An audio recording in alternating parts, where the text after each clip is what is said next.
আমাদের বাসায় একটা ভাড়াটা আসছে, মাকে রুম ভাড়া দিছে আর কি আমার ওই আম্মু। হ্যাঁ, রুম ভাড়া দেওয়ার পর তার হাজব্যান্ড ওয়াইফ ছিল। তো তার দেবর মাঝে মধ্যে তাদের বাসা আসতো তো আমি এক রুমে বসে বসে নুড়ি ভরতাম। তো তার দেবর আমাকে দেখছে, হ্যাঁ, দেখার পর বলছে যে মেয়েকে বিয়ে দেওয়া যাবে কিনা। জি, আমার নাম তিশা বয়স কত এখন? 35 34 এরকম। 34 বা 35 বছর বয়স। জন্ম জেলা? আমাদের জন্ম ঢাকাতেই। আপনার? জি। আচ্ছা, আপনি আমাকে মেইল করেছিলেন, জি। মূলত সম্ভবত ইউটিউবে দেখেন আপনি বা ফেসবুকে হ্যাঁ। দেখেছেন। এর আগে কি কখনো শুনেছেন নাকি এটাই প্রথম দেখা? আমি ফার্স্ট ইউটিউব চ্যানেল থেকে দেখেছি। আমার মেয়ে সারাক্ষণ এটা দেখে। আচ্ছা। তো আমাকে বললো, আম্মু দেখো আঙ্কেল, এটা খুব ভালো লাগে, জীবনের কাহিনীগুলো খুব সুন্দর। আঙ্কেল অনেক সুন্দর করে কথা বলে, অনেক মানুষ এগুলো দেখে, এর থেকে আমরা কিছু শিখতে পারবো, তুমি দেখো। তো আমার মেয়েটা বলার পর থেকে আমি সবসময় দেখতে দেখতে একটা পর্যায়ে চিন্তা করলাম যে আমি কেন পারি না একটু সাহস করে এগিয়ে যেতে, মানে আমার গল্পটাও বলতে। তো আপনি শুরু করুন ছোটবেলা থেকে, যেখান থেকে মনে আছে আপনি বলার জন্য আজকে এখানে এসেছেন এবং সারা দেশের মানুষ আপনাকে দেখছে এই মুহূর্তে। জি, আমার যখন 7 বছর বয়স আমার আম্মা মারা যায়। আমার আম্মার যক্ষা হয়েছিল, মারা যায়। দেন আমার বাবা বিয়ে করে একটা, হ্যাঁ, ওই ঘরে একটা ছেলে হয়। আমার বাবা কি করতেন? আমার বাবা আর্মিতে জব করতেন। আমার বাবা জব করতেন, তখন রিটায়ার্ডের সমস্যা, আমার বাবা হার্টের সমস্যা ছিল। তো সে জব থেকে 3 বছর পর বের হয়ে চলে আসছে। আচ্ছা, রিটায়ারমেন্টে চলে আসছে। তো আমি আমার সৎমার কাছে থাকি, আর সৎমা এবং আমার নানু আর কি, তার আম্মা, ওখানে আমি বড় হই মামাদের কাছে থেকে। আপনার মা কি মারা যান নাকি? হ্যাঁ, আমার আম্মা মারা যায়। আমার আম্মা যক্ষা রোগ হয়েছিল। যক্ষা আর কি, যক্ষাটা গাঢ় হয়ে গিয়েছিল। আচ্ছা। আর ওই সময়টা যক্ষার কিন্তু ট্রিটমেন্টটা কিন্তু পুরোপুরি বের হয়নি। আপনি কি আপনার মায়ের একমাত্র সন্তান? জি। ওকে, মানে সে অর্থে আপনার বাবারও প্রথম সন্তান। হ্যাঁ। আচ্ছা, তারপরে আপনার মা মারা যাওয়ার পরে আপনার বাবা একটা বিয়ে করেন, তখন আপনার বয়স কত? আমার আম্মু থাকাকালীন সে বিয়ে করে, কিন্তু আমার আম্মু জানতে পারেনি যে বিয়ে করেছে। ওকে। তখন আপনার বয়স কত যখন আপনি সৎমার কথা জানলেন বা সৎমা আসলো ঘরে? বা আপনার মা মারা যায় কত বছর বয়সে আপনার? আমার যখন 7 বছর তখন আপনার মা মারা যায়। আচ্ছা, জি, তারপর? তো আমার মা মারা যায়। তারপরে আর কি একটা সন্তানের যখন আর কি মা থাকে না, তখন তার মতো একাকিত্ব আর কি ছিল না, তখন আমি পুরোপুরি একা হয়ে গিয়েছিলাম। তো আমার সৎমা যখন ঘর আসে, তাদের সাথে আমি থাকি। থাকার পর আমার বাবা তো আমাদের সাথে সবসময় থাকতো না, যেহেতু সে জব করতো। হ্যাঁ, জব করতো। সে প্রতি মাসে একবার আসতো। হ্যাঁ, তো প্রতি মাসে একবার আসতো, মানে আপনারা তখন ঢাকায় থাকতেন না? হ্যাঁ, আমি ঢাকায় থাকতাম। বাবা কোথায়? বাবা চিটাগং থাকতো। আচ্ছা, চিটাগং থাকতো। তা আমাদের সৎমার আর কি ভাই, তাদের বেনারসের কারখানা ছিল। বেনারসি পল্লী ছিল? হ্যাঁ, বেনারসি পল্লী শাড়ি কারখানা ছিল। তারা মহিলা দিয়ে সুতা পেঁচাতো শাড়ির। তো তাদের সেখানে সপ্তাহে তাদেরকে 400 টাকা দেওয়া হতো প্রত্যেকটা মহিলাকে। ঠিক আছে। তো তাদেরকে 2টা মহিলাকে বাদ দিয়ে আমাকে সেই কাজটা মানে মহিলা বাদ দিয়ে দেওয়া হলো, মানে আপনাকে কাজে যুক্ত করা হলো। হ্যাঁ, কাজে যুক্ত করা হলো এবং ঘরের কাজও আমি করতাম। হ্যাঁ, তো এইভাবেই আমার দিন পার হতে লাগলো। দেখেন, আমি তখন ক্লাস আস্তে আস্তে আমি স্কুলেও যেতাম, ঘরের কাজও করতাম, আর ওই নড়ি ভরতাম রাত 11টা 12টা 2টা পর্যন্ত নড়ি ভরতাম। এটাকে নড়ি বলা আর কি, সুতা পেঁচানো। কারখানা গিয়ে আর কি, বাসার পাশে কারখানা ছিল। তো আমাকে কিন্তু সে এক্সট্রা টাকাটা দিত না। আচ্ছা। হ্যাঁ, তাদেরকে খেতাম, থাকতাম, এটাই। যেহেতু আমি তো এখন তাদের একটা সৎ মেয়ে, তাদের এক কথা বলছে, তাদের একটা বোঝা। আমাদের বাসায় একটা ভাড়াটা আসছে, মাকে রুম ভাড়া দিছে আর কি আমার ওই আম্মু। হ্যাঁ, রুম ভাড়া দেওয়ার পর তার হাজব্যান্ড ওয়াইফ ছিল। তো তার দেবর মাঝে মধ্যে তাদের বাসা আসতো তো আমি এক রুমে বসে বসে নুড়ি ভরতাম। তো তার দেবর আমাকে দেখছে, হ্যাঁ, দেখার পর বলছে যে মেয়েকে বিয়ে দেওয়া যাবে কিনা। আপনাকে চয়েস করেছে? হ্যাঁ। তখন তার ভাবি বলছে, মেয়ে তো মাত্র ক্লাস 8 পড়ে, ছোট, তাকে দিবে নাকি। আর তাকে আমি মামি করে ডাকতাম। হ্যাঁ, মামি বলতাম। সারাক্ষণ তাদের বাসায় কাজ করতাম, কাজে পর তাদের বাসায় আটা দিতাম। তো মামি আমার আম্মাকে বললো যে আপনার মেয়েকে বিয়ে দিবেন, আমার দেবর তো আপনার মেয়েকে পছন্দ করছে, নিয়ে গেলে ভালো, তাতে নিয়ে যাও, আপদ দূর হবে। এটা বললো যে আপদ দূর হবে। হ্যাঁ, এই যে বলতেছে। পরে যখন আমি শুনতে পেলাম যে আমার বিয়ে নিয়ে কথা চলতেছে, তো আমি বাসা থেকে পালায় বের হয়ে যাই। ক্লাস 8 আপনি বিয়ে নয় কিছু বুঝতেন? বিয়ে জিনিসটা কি? তখন আমি বিয়ে তো দূরের কথা, আমি বাসার ঘর থেকে বের হইতাম না। আজকে যে এপিসোডটা আমরা প্রচার করছি, সেই এপিসোডটাতে আমরা চোখে আঙ্গুল দিয়ে যে জিনিসটা দেখিয়ে দেব, সেটা হচ্ছে আমরা কেন বারবার বলি যে একটা মেয়েকে নিজের পায়ে না দাঁড়ানো পর্যন্ত তাকে আসলে বিয়ে দেওয়া উচিত না। রাইট। আমরা এই গল্পটাই এখানে প্রচার করতে চাচ্ছি, মেসেজটা দিতে চাচ্ছি এটাই। আমি আমার জীবন গল্প অনুষ্ঠানে সারাটা জীবন ধরেই, মানে এই জীবন গল্পের অনুষ্ঠানের যে বয়স, সে বয়সে আমি একটা কথা বলেছি মেয়েদেরকে নিয়ে, যে আপনার ছেলে তো গায়ে গতরে খেটে কাজ করতে পারবে, যদি এরকম হয় যে লেখাপড়া করাতে পারেননি, চাকরি বাকরির ব্যবস্থা করতে পারেননি, কিন্তু জীবনে কোনো দিন যদি একটা মেয়ের যদি বিপদ চলে আসে সংসার জীবনে এবং সিদ্ধান্ত নেবার যদি প্রয়োজন হয়, তাহলে সেই মেয়েটা কী করবে? না আছে লেখাপড়া, না আছে জব, কী করবে? তো সেই জায়গাটাতে আমার কাছে মনে হয় যে একটা ছেলের চাইতে একটা মেয়েকে স্বাবলম্বী করাটা খুব বেশি জরুরি। হ্যাঁ, কেন বলছি এই কথাটা, যে আজকের এই জীবন গল্প আপনারা যদি পুরোটুকু শোনেন তাহলে বুঝতে পারবেন। জি বলেন, তারপর কি হলো? ক্লাস 8-এর কথা বলছিলাম, আপনি পালিয়ে থাকতেন। হ্যাঁ, তো আমি পাড়ে থাকতাম। তো ফাইনালি যখন তাদের সাথে বিয়ের কথা তো পুরো পাকাপোক্ত হয়ে গেছে, তো আমার যেদিন বিয়ে হবে তার 3 দিন আগে আমি 3 দিন আগে? হ্যাঁ, 3 দিন আগে আমি পাশের বাসার একটা ভাড়িটা তাদের রুমে গিয়ে ঘরে গিয়ে পালায়া ছিলাম। বাসায় সব আমাকে খুঁজে করতেছে, কেন ছেলের ফ্যামিলি আসছে আমাকে দেখার জন্য। আমার ওই ভাইটা মামি বলতেছে কি, সে তো বুঝতে পারেনি যে আমার বিয়ের পর আমার লাইফটা কী হবে, বা যে ছেলে আমাকে বিয়ে করতেছে সে তো আমাকে বিয়ে করার জন্য আসে নাই। সে আসছে দেখছে যে ঢাকায় বাড়ি আছে স্থানীয়, বিয়ে করার পর যদি আমি এখানে একটু একটা থাকার জায়গা পাই, বসে বসে খেতে পারি, সে এই লোভে কিন্তু আমাকে বিয়ে করছে।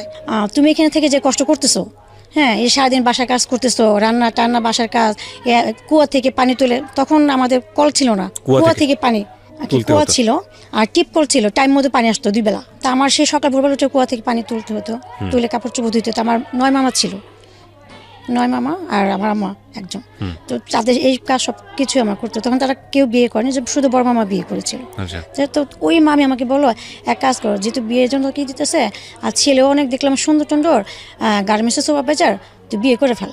তাই আমি বললাম যে আমি বিয়ে করবো, আমি এখন ছোটো, আমি ক্লাস 8-এ পড়ি, হ্যাঁ, বিয়ে করে আমি যাবো, আমার ওখানে আমি কীভাবে থাকবো? হ্যাঁ, আমি ওখানে কী করবো? আমার এই বুঝ ক্ষমতা ছিল না যে ক্লাস 8-এ পড়ি, বিয়ে করবো, বিয়ের পর আবার কেমনি কী হবে। তখন আমাকে মামি বুঝলো যে না, তুমি করো, 1-2 বছর পর যখন তুমি বড় আছো তখন তুমি সংসার জিনিসটা কি বুঝতে পারবা। তো তারপর আমার মা আমাকে টর্চার করলো, বিয়ের জন্য আমাকে মারধর করলো। বিয়ে না করলে, এখন না করলে তোর কে খাওয়াইবো, কে পড়াইবো, নুরি ভৈরা তোর কতদিন তোর খাওয়া মহেন্দ্রের বাসা, এই দুনিয়ার কথা কিছু আমাকে টর্চারিং, মানসিকভাবে শারীরিকভাবে টর্চারিং করলো। তো করার পর আমার যে নানু, আমার সৎ আম্মার যে আমার মা, সে অনেক ভালো ছিল, আমাকে আদর করতো। সে আমাকে বললো তুই এখান থেকে পালা যা, আমাকে বললো যে হয়তো বিয়ে কর, নাহলে তুই পালা যা, আচ্ছা, দুইটা যে কোনো একটা কর, তুই পালে গিয়ে মানুষের বাসাকে কাজ করে খা, তুই ভালো থাকতে পারবি। কেন তুই তো এখান থেকে কাজই করতেছিস, তুই তো কাজ না করে খাচ্ছিস না, তুই এখান থেকে পালা যা। তখন আমি বললাম যে না, আমি পালে কোথায় যাব, কোথায় গিয়ে থাকবো? হ্যাঁ, আমি একটু বড় হতাম তাহলে আমি পালায় যেতে পারতাম, এখন তো পালে আমি কোথাও কারো এখানে থাকতে পারবো না। হ্যাঁ, পরে এটা বললাম। তো এক পর্যায়ে শারীরিকভাবে আমাকে টর্চার করাতে পর আমি বিয়েতে রাজি হয়ে গেলাম। ছেলের বয়স কত ছিল ওই সময়? তখন সে ম্যাচুর ছিল। আপনি ক্লাস 8-এ পড়েন? হ্যাঁ, ম্যাচুর ছিলাম। তো আমাকে বিয়ে দিয়ে দিল। আমরা দেখি যে একটা মেয়েকে যখন দর্শন করে একবার, একটা মেয়েকে রেপ করা হয় কিন্তু একবার, প্রতিবার কিন্তু একটা মানুষ কিন্তু একটা মেয়েকে প্রতিদিন কিন্তু রেপ করে না। কিন্তু আমরা দেখে আসতেছি যে বিয়ের পর, হ্যাঁ, বিয়ের পর হাজব্যান্ডের একটা ওয়াইফের প্রতি সব কিছুই কিন্তু অধিকার থাকে, সেটা শারীরিক, মানুষের সব কিছুই, ফিজিক্যালিভাবে সব কিছু অধিকার থাকে। কিন্তু এটাকে আমরা কিন্তু কখনো দেখতে পারছি যে বিয়ের পর যখন একটা হাজব্যান্ড তার ওয়াইফকে জোরপূর্বক প্রতিনিয়ত তাকে রেপ করা হচ্ছে, তাহলে এটা কি রেপ করা বলতেছে না? এটা কি তার ইচ্ছাকৃতভাবে কি তার সাংসারিক লাইফের একটা পার্ট আমরা কি বলতে চাচ্ছি? আপনি কেন বলছেন? প্রথমত আমার নানু বলছে যে তুমি চলে যাও, এখন তো ছোট মানুষ, সময় হোক। হ্যাঁ, তো সে চলে গেছে। চলে যাওয়ার পর 15 দিন পর আসছে আমার হাজব্যান্ড, যাওয়ার পর আমাকে আমাদের রুম দিছে থাকার জন্য। তো আমি ওখান থেকে ভয় পালায় বের হয়ে এসে আমাদের কুয়ার পাড়ে কুয়া ছিল, কুয়ার কর্নারে গাছ ছিল, গাছের চিপায় আমি বসছিলাম। তখন থেকে আমার সাথে আমাকে মারধর করে আমাকে আবার ঘরে নিয়ে আসছে। হ্যাঁ, নিয়ে আসা তোমাকে আমাকে ওই হাজব্যান্ডের আমার হাজব্যান্ড আমাকে দিল। তো সে জোরপূর্বকভাবে আমাকে টর্চারিং করলো। তা আমি অনেক কান্না করলাম, আমি চিল্লাচিল্লি করলাম। পাশের রুমে আমার আম্মা থাকে, সে কিন্তু আমার শব্দ শুনতে পাচ্ছে। আমি আম্মাকে ডাক দিচ্ছিলাম, হ্যাঁ, যে আম্মা তুমি আসো, আমাকে সে মারতেছে। আমি বললাম যে আম্মা আমাকে সে মারতেছে, তুমি এই রুমে আসো। তো সে শুনতে পাচ্ছে, হ্যাঁ, আসতেছে না। তো আমার নানু আমাকে বকা দিতেছে যে মেয়েটাকে তো শেষ করে ফেললি, অ্যাটলিস্ট 1 বছর তো সময় নেওয়া উচিত ছিল। হ্যাঁ, একটু ম্যাচুর হতো, একটু বুঝে হতো, তাহলে একটু নিজেকে প্রিপেয়ার করতে পারতো। তো যাই হোক, তা আমার বলছে বিয়ে দিছে, ছেলে কি চেহারা দেখে পানি খাবে নাকি? ওর এখন অধিকার আছে না, ওর ওয়াইফ না, বউ না, এখন ও যেমন ত্যাগ করুক, এখন আমাদের কি? এর আগ পর্যন্ত আপনার সঙ্গে বসে এগুলো নিয়ে কেউ ডিসকাস করা, কেউ সুন্দর করে বোঝানো যে মা সংসার জীবনটা এরকম এরকম? প্রথম কথা হচ্ছে যে ক্লাস 8-এর পড়ুয়া একটা মেয়েকে তো বিয়ে দিতেই পারে না, এটা রাষ্ট্রীয় আইন অনুযায়ীও তো নাই, সেটাই, হ্যাঁ, এবং এটা তো আমাদের জায়গা থেকে এটা একবারে অ্যাকসেপ্টেবল না। কিন্তু অনেক সময় এই বয়সে বিয়ে হলেও আমরা শুনেছি সেই প্রাচীন সময়ে যে এরকম বিয়ে হলে তো বোঝানো হয়, মানে পরিবারের কেউ না কেউ তো বোঝায় যে বিয়ে সম্পর্কটা এরকম, একটা ছেলের সাথে সম্পর্কটা এরকম। এগুলো কেউ কখনো আপনাকে বুঝিয়েছে? হ্যাঁ, আমাকে যখন প্রথম রাতের কথা যেটা বললাম, ওর পরে সে সপ্তাহ সপ্তাহ আসতো আমার হাজব্যান্ড আমাদের বাসায়। 4 মাস আমাকে আমি এখানেই ছিলাম, আমার এখানে ছিলাম, এবং 4 মাস এখানে আসা যাওয়া করছে। তো যখন আসতো আমাকে প্রতিটা নিয়ত যখন আমাকে টর্চার এভাবে করা হতো, আমি গিয়ে কান্না করতাম নানুর কাছে যে আমাকে তার কাছ থেকে আমাকে নিয়ে কি রেহাই দাও, আমি পারতেছি না, আমার অসহ্য লাগতেছে, আমি অনেক কষ্ট পাচ্ছি, হ্যাঁ আমি থাকবো না, আমি সত্যি পালে যাবো। আমার নানুকে আমি এটা বলতাম। তখন আমার নানু নিজে কান্না করে বলতো যে দেখো, তোমার অনেক কম বয়সে বিয়ে দিছি, ক্লাস 8-এ তুমি পড়ো, ছোট বুঝি, কিন্তু আমাদেরও একটা সময় অনেক ছোটকালে বিয়ে দিছে, আমরা কি সংসার করছি না? আমার নানু এটা বলছে, আমাকে সংসার করছি না, এখন দেখো আমাদের 9টা ছেলে। আমার নানু এটা আমাকে বলছে। এটা বলার পর আমি কান্না করে, আমি আর ওখানে আমার বলার মতো কোনো ভাষা ছিল না, বলার কিছু থাকে না, এই কথা বলার পরে আসলে কিছু থাকে না। আম্মা যাকে আমি এটা বলবো, সে তো তাকে বলার মতো কোনো আমার ওয়েপই নাই, কি বলবো তাকে? আর সে তো নিজে আমাকে সেখানে ফেলে দিছে। তো যাই হোক, এখন আমি মেনে নিয়েছি, ঠিক আছে আমার এইটা এখন লাইফ, কি করা? তো 4 মাস থাকলাম, 4 মাস পর আমাকে এখান থেকে তারা তুলে দিছে মিরপুরে একটা বাসা ভাড়া করে। ছেলেটা কি করতো, আপনার হাজবেন্ড তখন কি করতো? বিয়ের আগে সে বলছে যে গার্মেন্টসের সুপারভাইজার। আচ্ছা। কিন্তু বিয়ে যখন 4 মাস পর আমাকে তুলে দেওয়ার পর সে একটা আলাদা বাসা ভাড়া নেয়। তখন ওই সময় বাসা ভাড়ার দাম ছিল মাত্র 1200 টাকা, 1000 টাকা এক মাস। বাসা ভাড়া নেওয়ার পর বাসা যখন 1 মাস ওখানে থাকলাম তার সাথে, তখন আমি জানতে পারলাম যে সে সুপারভাইজার না, সে সামান্য একটা গার্মেন্টসের প্যান্ট যে তৈরি করে, শার্ট প্যান্ট, সেই ওয়ার্কার। হ্যাঁ, ওয়ার্কার। তারপর এখন এটা আমার মেনে নিলাম, কারণ আমি তাকে যদি ছেড়ে যদি আমি আমার মার কাছে চলে যাই, আমার সে একই কষ্ট। হ্যাঁ, তো কি করা, কিছু করার ছিল না। তো আমি তার সাথে আমি সংসার চালিয়ে গেলাম। তো এইভাবে আমি এখানে প্রায় 5 মাস আমি মিরপুরে তার সাথে ভাড়া ছিলাম। একটা পর্যায়ে সে আমাকে বলো যে চলো ড্যামরা যাবো, ড্যামরা গিয়ে বাসা ভাড়া নিব। তখন আমি বললাম, কেন আপনি ড্যামরা গিয়ে বাসা ভাড়া কেন নেবেন? তখন বললো, ড্যামরা বাসা ভাড়ার দাম কম, আমার যে স্যালারি আমি এখানে থাকতে পারবো না, সেটা বললো। হ্যাঁ, তার মাসে বেতন ছিল 7,000 টাকা। 7,000 টাকা, আমার বাসা ভাড়া ছিল 1,000 টাকা, আর খাওয়া দাওয়া এইভাবে আমার প্রায় দেখা যায় 5,000 টাকা লেগে যেত। তো সে আমাকে মিথ্যা কথা বললো, সে কিন্তু আমাকে মিথ্যাতে বলছে। হ্যাঁ, তার বেতন আরও বেশি ছিল, তো মিথ্যাতে বলছে। আমি বললাম ঠিক আছে আমি জামরা যাবো। তো আমি তার সাথে জামরা চলে গেলাম। তো জামরা চলে যাবার জামরা ওখানে বাসা ভাড়া নিল, সে ওখানে থাকলাম।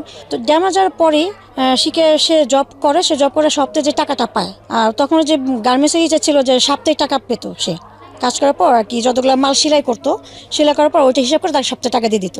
সে মাস করে এটা কোনো টাকা নিত না। তো সে সপ্তাহে টাকা নিয়ে কি করতো, আমাকে প্রতিদিন আমাকে 60 টাকা করে দিত বাজারের খরচ, বাসায় কি চাল ডাল এভরিথিং সব কিছু মিলে। আর তখন 60 টাকার তো মূল্যটা ওরকমই ছিল, তো দিত।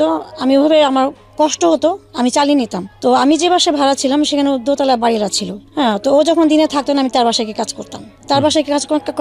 কেন সে ঠিক মতো টাকা পয়সা দিত না। হ্যাঁ, সে সপ্তাহে কাজ করে টাকা পয়সা যা পেতো আমাকে 120 টাকা দিয়ে সে দেশে চলে যেত। আচ্ছা, দেশে গিয়ে সে টাকা পয়সা তার ফ্যামিলিকে দিয়ে অবশ্যই ঢাকা আসতো। আর এই 1 সপ্তাহ যে আমি না খেয়ে থাকতাম, আমার কি অবস্থা তার কোনো খবর নাই।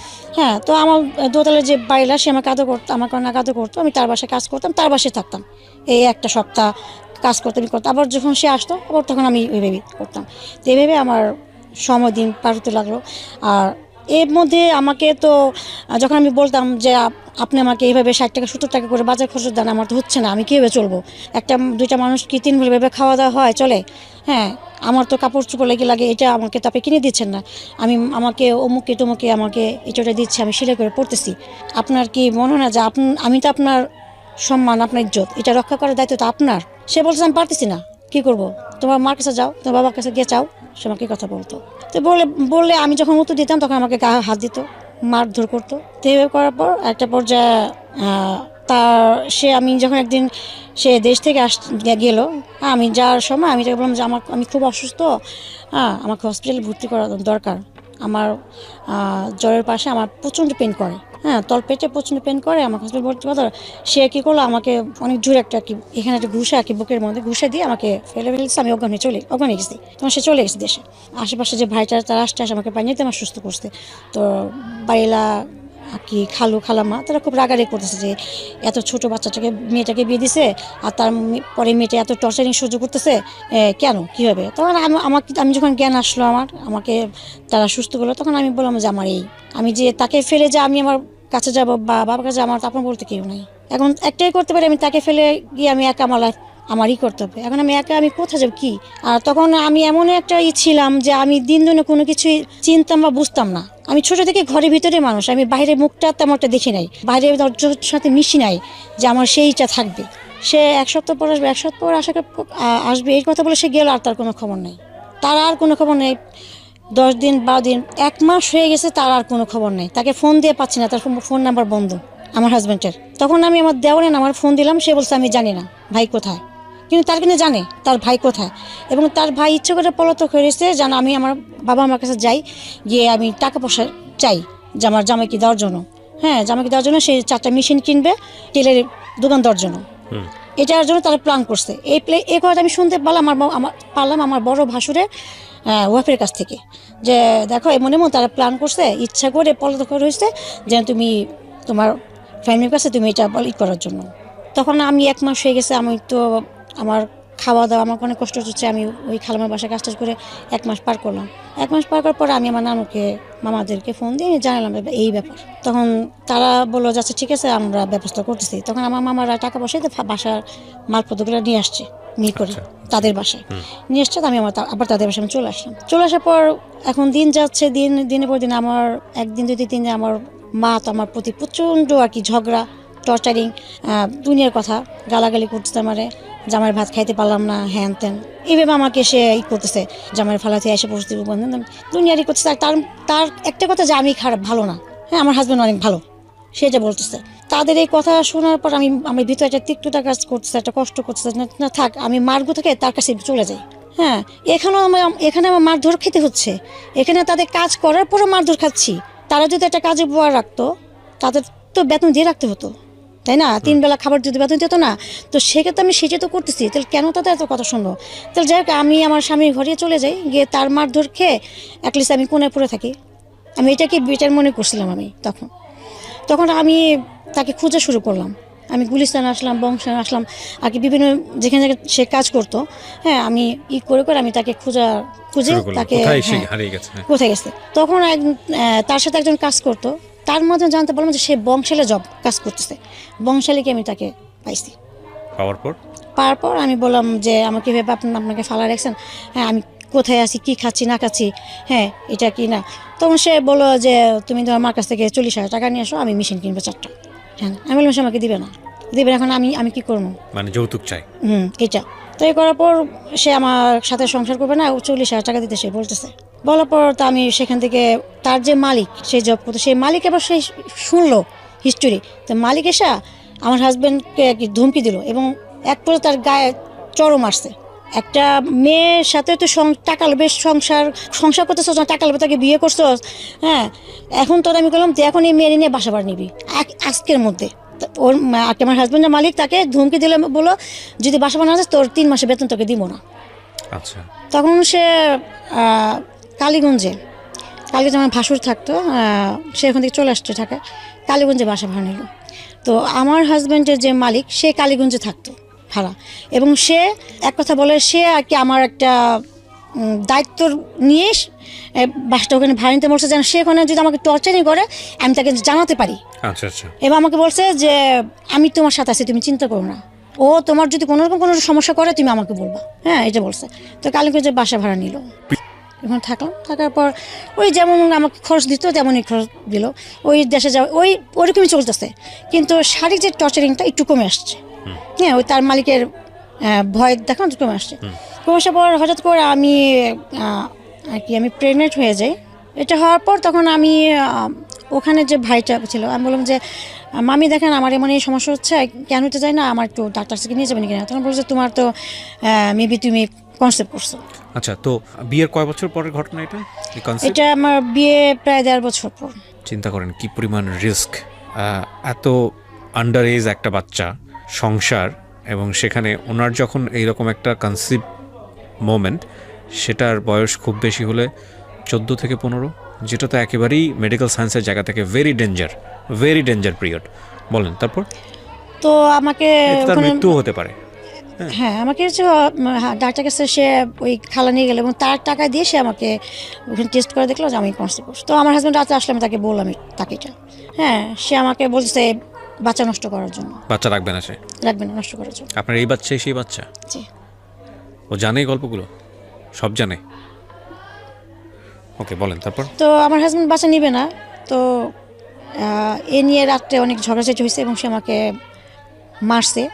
ঝাড়ু ছিল আমার পাশে, ঝাড়ু দিয়ে আমাকে অনেক- কথা গায়ে হাত তুলতো? হ্যাঁ, কথা ঝাড়ু দিয়ে বাইটে দিছে বাচ্চা নষ্ট করার জন্য, হ্যান ত্যান। তো সকালে ওই ভাইটা খালামাকে বললাম, তারাও 5 মেয়ে ছিল। ওই খালামাকে অনেক আদর করতো, অনেক আদর করতো, ভালো মন্দ যাই রান্না করতো। সে আমাকে তো দেখা যায় আমাকে না খেয়ে রাখতো, আমাকে দিত, আমি তার বাসায় গিয়ে খেতে আমি করতাম। তো খালা বলো কি, তুমি বাচ্চাটা নাও, তোমার যদি কষ্ট হয় ঠিক আছে, বয়স কম, কষ্ট হয় তুমি নাও। এমন হতে পারে যে বাচ্চাটা হওয়ার পর তোমার হাজবেন্ড ভালো হয়ে যেতে পারে। বাচ্চার মুখের দিকে তাকায়, most common thought in our society. এটা বললো। তখন আমার বুঝ ক্ষমতা এতটুকু ছিল যে সে যেটা বলবে সেটাই শুনছি। শোনার পর আমারও মনে হলো যে আসলে তো বাচ্চাটা যদি হয়, এটা তো তার নিজের রক্ত, নিজের সন্তান, তাই না? আমি নাহলে পরের মেয়ে, সে আমাকে টর্চার করতেছে, মারতেছে, নির্যাতন করতেছে।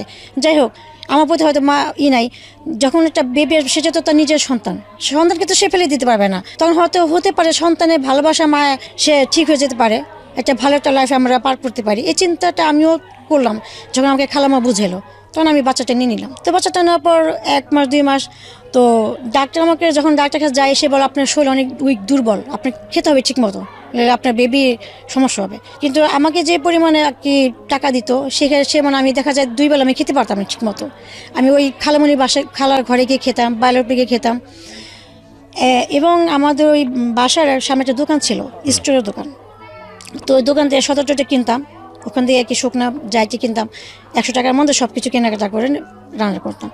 তো তার ছোট বোন ছিল ক্যান্সারে মারা গেছে। তার ছোট বোন নাকি দেখতেছে আমার মতো আর কি, ওই ভাই বলতো। তো সেই জন্য আমাকে সে অনেক আদর করতো। যখন সে দেখতে পেলো যে আমি কনসেপ্ট করছি, আমার বেবি পেটে 4 মাস, তখন আমাকে আমার চেহারা শুকানো শুরু করলো খাওয়া দাওয়ার অভাবে। হ্যাঁ, এক পর্যায়ে পুরো শরীর আমার ক্যালসিয়াম নষ্ট হয়ে গেছে। তখন সে ভাইয়া বলতো যে আমি তো তোকে বোনের মতোই ভালোবাসি, তোর যেটা খেতে মন চাইবে দুধ ডিম আমি প্রতিদিন সন্ধ্যাবেলা তোর বাসায় পাঠিয়ে দেবো। এই কি ছিল আপনার পাশের হ্যাঁ, এলাকার লোক? দোকানে, হ্যাঁ, স্টোর দোকান। হ্যাঁ, ও ওনার দোকান ছিল? হ্যাঁ, আচ্ছা, পাঠিয়ে দিব। হ্যাঁ, আমার যে বোনটা মারা গেছে সেই বোনটার যদি হতো, আমি ওর জন্য করতাম না। তাই আমার বোনের সাথে তোর চেহারা অনেক মিলে, তো তুই তোর বোন। আমি প্রতিদিন ছোট সন্ধ্যা, মানুষ তো সবাই পাশ থেকে সহযোগিতা হ্যাঁ, আমাকে করতো। সবাই আদর করতো। হ্যাঁ, আর আমি একটু হাসি খুশি ছিলাম, তো অনেক চঞ্চল ছিলাম তখন। আমি এখনো এরকমই তাই করতো। তো প্রতিদিন সন্ধ্যা হলে কী করতো, ওই ভাইয়া বড় বড় কলার ফানা দুধ বাসায় পাশে দিত। তা আমি খাইতাম। তারপর সবাই সবাই আমাকে করতো, সবাই আদর করতে খাইতাম। তো এইভাবে আমার বেবিটা প্রায় 5 মাস হয়েছে। তারপর তো একদিন হঠাৎ করে আমার হাজব্যান্ড একটু সন্ধ্যার দিকে চলে আসছে বাসায়। তো সন্ধ্যার দিকে চলে আসার পর দেখছে বাসায় ওয়াটারপ্রুফ দুধ, ডিম, তারপর কলা, এগুলো এত কোত্থেকে, আমি টাকা পাইলাম কোত্থেকে। তো আমাকে প্রশ্ন, আমি বললাম যে ভাই আমাকে দিছে। হ্যাঁ, টাকা পাইছিস কোত্থেকে, তুই করে বলতেছে। আমি বললাম যে ভাই আমাকে প্রতিদিনই দেয়। আমি বললাম যে ভাইয়া প্রতিদিনই দেয় আমাকে কেন? ও যখন একটা গালি দিল, তাকে গালি দিয়ে বললো যে ও কেন যেটা সন্দেহ করতে। হ্যাঁ, দিবে। হ্যাঁ, তো আমি এই কথা বলার পর সে আমার সাথে ঝগড়া প্রায় 3টা পর্যন্ত 3 মাস ঝগড়া। আমি কনসেপ্ট তখন আমি 5 মাসের বেবি পেটে, সে আমাকে হাত তোলার পর এক পর্যায়ে রাত যখন 4টে বাজে, আমি খাটে ঘুমাচ্ছি, আমার পেটে পেন করা শুরু হয়েছে। তা আমি ওকে হাত দিয়ে ধাক্কা দিচ্ছি, বলতেছে আমাকে তুমি হসপিটালে ভর্তি করো, আমার প্রচণ্ড পেন করতেছে, আমার খুব খারাপ লাগতেছে, ইভেন আমার ব্লিডিং পড়তেছে। আমাকে যে মারধর করছে, আমাকে ধাক্কা দিচ্ছে, আমি অটোপে ওখানে গিয়ে পড়ছিলাম। অটোপে এখানে পড়ার পর আমার আর কি পেটে বাম সাইডে আমি ব্যথা পেয়েছি। তো ওকে আমি অনেক দাগ দেওয়াতে ও বিরক্ত হয়ে গেলো, আমাকে একটা লাথি মেরে খাট থেকে ফেলে দিচ্ছে। খাট থেকে ফেলে দেওয়ার পর আমি তো সেই মা করে চিলন দিলাম। তো পাশের যে ওই খালাম্মারা, তারা সেই রাত 4টের দিকে তারা গেট খুলে চলে আসছে। আমি তো সেই চিৎকার, হ্যাঁ, তা গেট নক করতেছে, এই গেট খুল, কী হয়েছে? গেট খুলছে। পরে আমি তো মা আমাকে চিল্লাচ্ছে, আমার তো ব্লিডিং অবস্থা খারাপ। তো তারা সাথে সাথে আমাকে নিয়ে হসপিটাল ভর্তি হয়েছে। উপর থেকে বাইলার এসে আমার খালু বাইলার ছেলে এসে আমার হাজব্যান্ডকে ইচ্ছা মতো মারধর করছে। মারধর করার পর আমাদের বাসায় খবর দিয়েছে, আমার মামা আমার আম্মাকে সবাইকে জানিয়েছে ব্যাপারটা ই করছে। তো আমার নানুর আমার সৎ নানু হলো, সে আমার প্রতি মায়া ছিল। হ্যাঁ, সে বলছে আমাকে নিয়ে আসার পর জন্য, যেহেতু এখন আমার বেবিটা পেটে, হ্যাঁ আমাকে এখন এখানে নিয়ে আসার দরকার। তা আমি 2 দিন হসপিটালে ভর্তি ছিলাম। হসপিটাল ভর্তি হওয়ার পর তারা আমাকে মিরপুর নিয়ে আসলো। চলে আসলাম, আমার নানু বলছে তুমি এখানে আসবে না, তুমি সপ্তাহে সপ্তাহে এসে ওকে দেখা যাবা আর ও খরচ দিয়ে যাবা, যেহেতু ওর এখন ডবল খরচ, ওটা বেবি পেটে, ওর সব কিছু দরকার, ট্রিটমেন্ট ডাক্তার সব কিছু দরকার। আমার নানু যা বলছে 3-4 সপ্তাহ সে দিছে টাকা পয়সা, 1 সপ্তাহ 2,000, 1 সপ্তাহ 3,000 করে দিচ্ছে আমার ট্রিটমেন্টের জন্য, খাওয়ার জন্য। 3 সপ্তাহ যাওয়ার পর আর তার কোনো আসারও খবর নাই, কোনো খবর নাই। ঠিক আছে, তো এইভাবে আমার বেবি হওয়ার যখন সময় হয়ে আসবে, বেবি হওয়ার সময় 1 মাস আগে যখন আমি ডাক্তার কাছে ট্রিটমেন্ট করতে যাই, তখন আল্ট্রাসাউন্ড করার পর ডাক্তার আমার নানুকে আমাকে বলতেছে বাচ্চা আর কি মানসিকভাবে যে শারীরিকভাবে মানুষের টর্চার অনেক হয়েছে। তো যাই হোক, আলহামদুলিল্লাহ বাচ্চা ভিতরে ভালো সুস্থ আছে এবং বাচ্চা যখন হওয়ার সময় ডেটটা, তখন ওর কোনো ব্যথা হবে না। ওকে কিন্তু ইমার্জেন্সি সিজার করতে হবে। কেন ব্যথা হবে না কেন? এটা ব্যথা হওয়ার আমার বাচ্চা পেটে বড় হয়ে গেছিলো। ওকে, 3.5 পাউন্ডের হয়েছিল। তো বাচ্চা বড় হয়েছিল, তো ওর ডেলিভারি ডেট তো ফেব্রুয়ারি 18 তারিখে। ব্যথা হবে না, কোনো ব্যথাটা হবে না। এখানে আমি একটু ইন্টারাপ্ট করছি। তাহলে চিন্তা করে দেখেন, এরকম একটা কেস, এরকম একটা বাল্যবিবাহ যদি গ্রামের প্রত্যন্ত একটা এলাকায় হয়, সেখানে যাদের ডাক্তারের কাছে যাওয়ার মতো অতটা ফ্যাসিলিটি নাই, তাহলে এটা কি ছিল? এই কেসটা কি ছিল? মেডিকেল সায়েন্স বলে এটা নিশ্চিত মৃত্যু, যদিও জন্ম মৃত্যু সবকিছু আল্লাহর হাতে, কিন্তু আমাদেরকে তো আল্লাহ কিছু জ্ঞান বুদ্ধি দিয়েছেন, সেগুলো তো ব্যবহার করার জায়গা আমাদের আছে। ওনার ডাক্তার বলছে কমপ্লিকেসি হবে। কমপ্লিকেসি জায়গাটা হচ্ছে উনি পেইন ফিল করতে পারবে না। তো পেইন ফিল করতে না পারলে তো আপনি বুঝবেন না যে বাচ্চা কখন আসতেছে। তো সেই জায়গাটায় যদি গ্রামের একটা সাধারণ মেয়ে যদি এরকম হতো, যারা এই সুযোগগুলো নাই, ফ্যাসিলিটিগুলো নাই, তার মানে সে নিশ্চিত ডেথ। এই জন্য দেখেন বাল্যবিবাহ কতটা ভয়ানক হতে পারে। জি, তারপর আমাকে হসপিটালে আর কি বেবি হওয়ার 5 দিন আগে ডাক্তার যেটা বললো সেটা হলো যে ওর পেন হবে না। ওর ডেটটা হলো ফেব্রুয়ারি 18 তারিখে, তো 18-17 তারিখের মধ্যে ওকে সিজার করতে হবে। যদি না করেন তাহলে ভিতরে বাচ্চা দেখা যায় পায়খানা করে দিতে পারে, কিন্তু বাচ্চা খুব বেশ বড় হয়ে গেছে, পায়খানা করে বাচ্চা যদি পায়খানাটা খেয়ে ফেলে বাচ্চা মারা যাবে, আর সাথে সাথে মারও সমস্যা হবে। তো এটা বললো, তো বল ঠিক আছে। তো ডাক্তার নিয়ে আসছে। তো বাসাতে আমি ওই অবস্থায় আমার বেবি পেটে থাকা অবস্থায় আমি বাসায় কাজ করছি, তাদের কাজ রান্না টানা। তো একদিন দুপুর দিকে আমি মাছ ভাজতেছিলাম, ওই সময়টা হঠাৎ করে আমার তলপেটে একটু হালকা পেন করছে আর কি, চিনতে বসছে আর কি, ওরকম জোরে না, যেটা আমি আর কি সহ্য করতে পারবো না, হালকা নর্মালি। তো আমি ওয়াশরুমে গেলাম, ওয়াশরুমে আসার পর আবার কাজ করতেছি। তো আমি করে আমি 20 মিনিটের মধ্যে প্রায় 6-7 বার ওয়াশরুম থেকে যেতেছি। তো আমার মেজো মামি এটা ফলো করলো যে কি ব্যাপার, ও একটা মাছ ভাজতে গিয়ে এতবার ওয়াশরুমে গেছে, কী হয়েছে ওর? তো মামি বলছে কী রে, তুই প্রায় 10 বার ওয়াশরুম থেকে আসলে গেলে তোর কী সমস্যা? আমি বললাম যে আমার সমস্যা হচ্ছে, কেমন যেন লাগছে ভিতরে, আর কেমন যেন লাগছে, সুস্থ আছি কিন্তু আমার চাপটা বেশি আসতেছে। তো বললো যে তোকে তো হসপিটালে ভর্তি করার দরকার। হ্যাঁ, ভর্তি করার দরকার, তো তুই চল। আমার বলছে না, আমার হসপিটাল কেন ভর্তি করবো, আমার কোনো কিছু হয় নাই, আমার তো পেটে ব্যথা করতেছে না তো। হ্যাঁ, আমি কথা বললাম পেট ব্যথা করতেছে না তো, জাস্ট একটু ওয়াশরুমে চাপ আসতেছে বারবারে, আমি কথা বললাম। তো মামি আমাকে ধুমিতে বলে চল। তা আমাদের বাসার পাশে সরকারি হসপিটাল ছিল। হ্যাঁ, আগে থেকে আমার ওখানে কাগজপত্র সব কিছু করছিলাম। তো মামি আমি বললাম যে রিস্কে যেতে পারে না, হাইটে যেতে পারবো, আমাকে হেঁটে নিয়ে চলো। তা বাসায় যে অবস্থায় ছিলাম সে অবস্থা আমাকে ওখানে আমি গেলাম হসপিটালে। যার সাথে সাথে আমাকে যখন ডাক্তার আমাকে চেক আপ করলো, চেক আপ করার সাথে সাথে পুরো বেডে ও পেটের ভিতরে পায়খানা করেছে। পায়খানা করার পর পুরো বেড পুরো ভরে গেছে। হ্যাঁ, ওই সময় আমি অজ্ঞান হয়ে গেছি। তখন ডাক্তার বললো ইমার্জেন্সি অপারেশন করতে হবে, নাহলে বাচ্চা পেটে মারা যাবে, বাচ্চা পেটে পায়খানা করে দিছে, মারা যাবে, আপনার অনেক দেরি করে ফেলছেন। হ্যাঁ, দেরি করে ফেলছেন। তো মামি আমার নানুর সাথে আমার সাথে আলোচনা করতেছে যে ও তো আসতে চাইতেছে না, ওই এরকম হ্যান ত্যান বল আর কি। তো তারপর আমাকে সিজার রুমে নিয়ে গেলো, তখন ওর বাবাকে আর কি খবর দেওয়া হলো। হ্যাঁ, সে আসবে না। হ্যাঁ, আসবে না। তো আসবে না, পরে আমাকে অপারেশন করা হলো, করার পর আমার বেবি হলো। বেবিটাকে নিয়ে গেলো বিয়ে থেকে, আমাকে পুরো কমপ্লিট করে আমাকে আবার বিজয় এসে আবার শোয়ালো। তখন বেবি আমার নানুর হাতে ছিল, সবাই ছিল। তো তো যখন বেবিটাকে আমি দেখলাম, আমার বেবি সে শিশু বাচ্চা, সে বাচ্চাটাকে দেখার পর আমি প্রচুর পরিমাণে কান্না করলাম।